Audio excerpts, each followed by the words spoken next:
Narito ako ngayon upang ipakilala ang aking sarili at magbigay ng ilang impormasyon tungkol sa aking buhay. Pero bago ang lahat, magandang umaga po, ma'am. Ako si Jenny Rose Centillas Bertosilio, 22 taong gulang at kasalukuyang nagbo-board dito sa Maayon, pero nanggaling talaga ako sa Barangay Lunayan, Bayan ng Cuartero. 5 kaming magkakapatid at ako ang panganay, na kasalukuyang nasa 3rd year college. Ang sumunod sa akin ay si Mary Rose, nasa ika-12 baitang, si Glenn na nasa ika-10 baitang, si Sarah Jane na nasa ika-7 baitang, at ang bunso naman ay si Warren na nasa elementarya, ika-4 na baitang. Ang aking mga magulang naman ay sina Ruben Batacandolo Bartosilio. Ang trabaho naman ni Papa ay ang pagsasaka. Nagtatanim siya ng mga gulay, mais, palay, at iba pa. Pero talagang madalas niyang itinatanim ay ang mga gulay dahil ito ang kanyang kadalasang pinagkakakitaan. Si Mama naman ay si Glenda Centillas Bartosilio, na kasalukuyang nasa Laguna at nagtatrabaho bilang isang housemaid. Ang mga ginagawa ko naman sa bakanting oras ko ay ang pagtatanim ng bulaklak, pagluluto at paglilinis ng bahay. Ang mga madalas kong iniluluto ay ang mga gulay. Ang tambo na may gata, langka na may munggo na may gata, at adobong takway.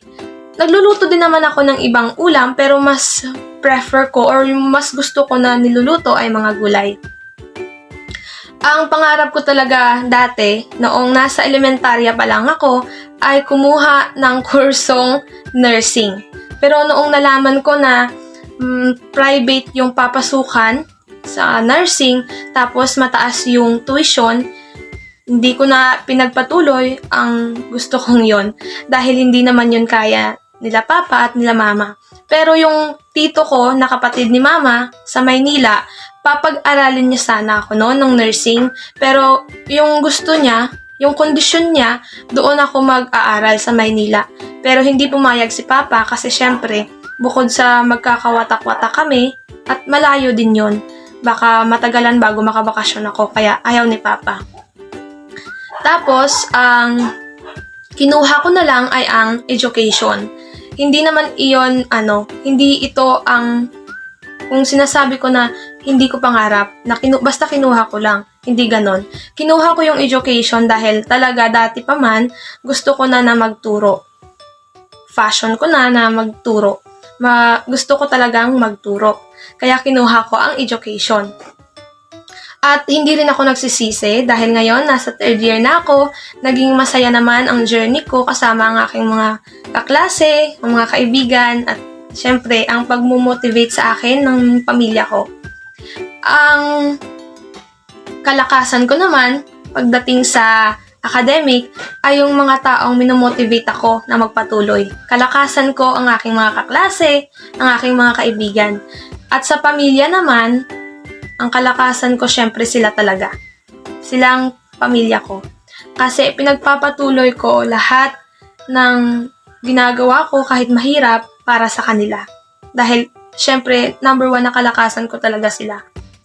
Ang kahinaan ko naman pagdating sa academic ay ang pag-construct ng English orally. Pero sana maunti-unti ko na ito na syempre matutunan at syempre mag-practice sa aking sarili. Pero kung bibigyan naman ako ng oras na magsulat ng Ingles, nakakaya ko naman at nagiging maganda naman ang kinalalabasan. Yun lang, kahinaan ko lang talaga na magsalita orally. Kapag tinatanong ako, agara na magsasagot ako ng Ingles, nahihirapan ako. At ang weakness ko naman, or ang kahinaan ko naman sa buhay, ay syempre ang aking pamilya.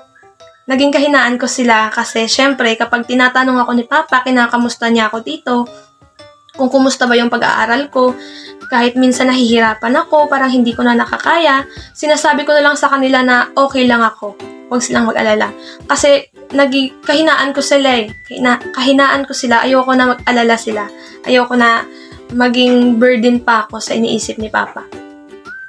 Tapos, siguro, may share ko rin na lahat ng gawain sa bukid ay napagdaanan ko. Pagtatanim ng mais, pag-aabono ng mais, pag-harvest ng mais, pagtatanim ng palay, napagdaanan ko yun lahat. Pero para sa akin, hindi yun struggle eh.